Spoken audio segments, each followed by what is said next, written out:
Singham, what else would the wakil calon need to do in the field?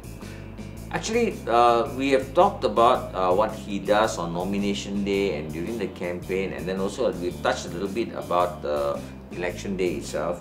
On polling day, he'll be actually busy managing the agents and managing the results and so on, but his work doesn't end there.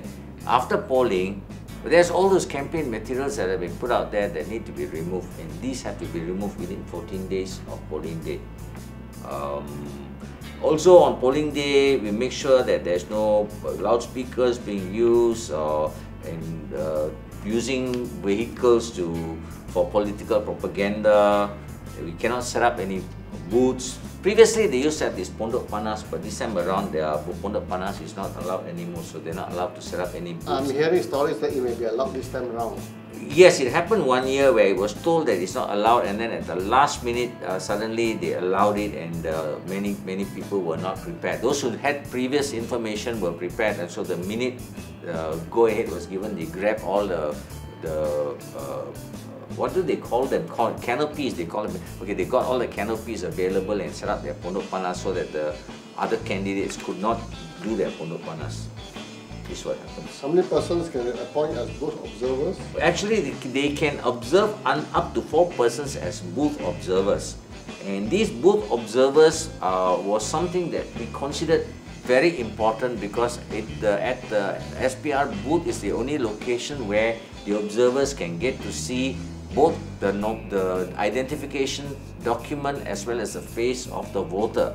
But because the SPR has now released publicly the saluran information as well as the sequence number or the nombor bilangan of the voter, voters can go to the SPR website and get this information, and they don't need to go to the booth anymore. Effectively, the booth has been made redundant.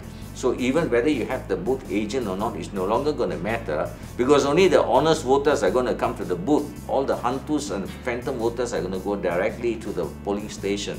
So effectively the booth... I remember on April 19 last year, they passed a law in Parliament removing the Yes. observer. Is that important, is it? See, the thing is this, basically they passed a law, it was pushed through Parliament within about a matter of 3 hours, and the parliamentarians were not given a chance to debate it.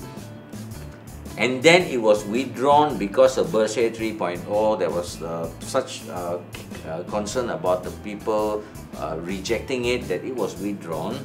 But now it has come back through the back door. It has been made redundant, so whether people go to the booth or not doesn't matter anymore. Is the enforcement team important, Singham? Enforcement team is important insofar as you want to make sure your banners and flags don't get removed unfairly. Because otherwise you know that SPR is not going to be balanced. I see many campaigns where the candidate don't even have an enforcement team member. Yeah, this is the thing, they are not aware of it, they don't take care of it, and as a result you find that their banners and flags are taken down and other people's banners and flags are flying. Who can you blame? And what will be the duty of a wakil calon? Cut already, you still continue. Okay. I'm signaling to you so you never catch.